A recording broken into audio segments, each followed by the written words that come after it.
Well, Mark, thank you for joining me. That was the final pre-season game ahead of Colchester next week. How did you think that game went for you?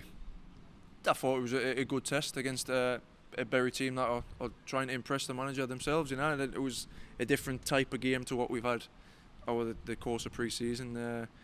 Obviously, gone two goals down in the first half. It gave us a different situation to try and set about and overcome, which that'll happen during the season. You know what I mean? But I think the team, we reacted quite well, and in the second half we played a lot better stuff. How key was it to show that reaction and show that this team, no matter how many goals you can go down by, this team's got it in them to reply with something? Yeah, that's what the coaches said. You know what I mean? We haven't had that in the pre-season, gone down a goal or two, and it's a good test of character. You know what I mean? Because as I say, in the season you're gonna go 1 goal, 2 goals down, and you can't give up. You know what I mean? You've got to keep going, and I think we did. We showed that. Hopefully as the season progresses on, we'll be able to get some more goals and pull ourselves back into games like that.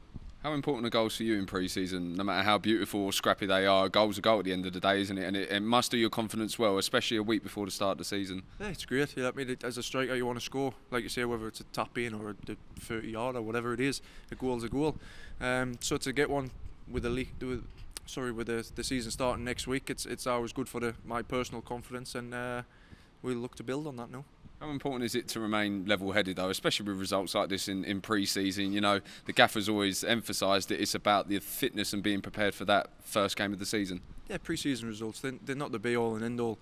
Obviously, winning, it's a good thing. It's a good thing to carry on and take momentum from. But if you lose it's not the end of the world, you know what I mean? But it all starts for proper next Saturday, and we'll be doing everything we can to try and get the points. And when does it start really hitting home that it's the first game of the season next week? You mentioned over there that it mentally for yourself that you prefer to start thinking about it towards the latter stages of the week so you don't drain yourself.